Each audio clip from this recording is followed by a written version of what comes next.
So in this video, I'm going to talk to you about OCD and any kind of compulsive behavior as far as spirit is concerned, as far as the spiritual side is concerned.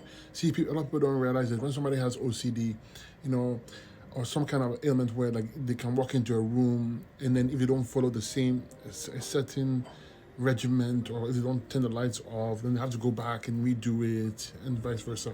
All these boils down from your fear of mortality. When you doubt your existence, when you believe your thoughts, then you're going to take actions that are counteractive to your physical thriving, meaning that it makes no sense that you perform such actions when it costs you energy to do it physically. And the only reason why we do it is because we fear. And fear is a thought, nothing but a thought. And so long as you don't understand or take the time to understand that fear is a thought, the thought will always overcome you.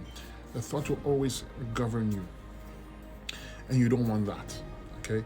And it's very simple on how to stop it. It's simple but difficult because the difficulty comes with the fact that your mind has always dominated you. So you've never given it the opportunity to go where it belongs. The mind doesn't exist, period. It doesn't exist. It's not in the brain. It's nowhere to be seen. In a spiritual point of view, the mind is not existing. It's present only because you take yourself to be true, meaning that you believe that everything around you is true. Mind is an illusion. It's an illusion, a very strong illusion at that. Mind is thoughts. Thought is the world, the physical world as you see, meaning that there's no separation between the mind as an illusion and thought as an illusion. So picture it like a long dream. You have a long dream. In that dream, you dreamt. Where did the thought come from? Where did the thought come from? You cannot tell me it came from your brain. That's your logical mind making it up. But as far as experience is concerned, when you slept, a thought came into the mind and the whole dream came about. The whole one thought provided the entire basis of the dream. That's how strong the thought is, so long as you understand that you take it as true. If you take it as true, the thought has that immense power. So the way to deal with OCD is to understand what the thought is. And I could go on forever talking about the thought, but in natural fact, the thought is an illusion. It's not real. So the way to cancel the thought is to repeat to yourself until you intellectually understand that thoughts are not real. Thoughts, you cannot hold it, you cannot touch it. It has no physical essence to it. It's not real, period. And the moment you say it's not real, it starts to lose its power. Some people are spiritually advanced, they can say it once and the thought goes away. Some people are not spiritually advanced and it requires training. And the training it requires is to repeat to yourself that thoughts are not real. I don't exist. What does that mean? The ego sense I, does not exist. The ego sense I is also an illusion that which we take as true, which contributes to our existence, and we cannot understand or believe a point in time where we can survive without the ego being present. And this is not true at all. You can see evidence of this when you blink your eye for a moment. There's no thought there.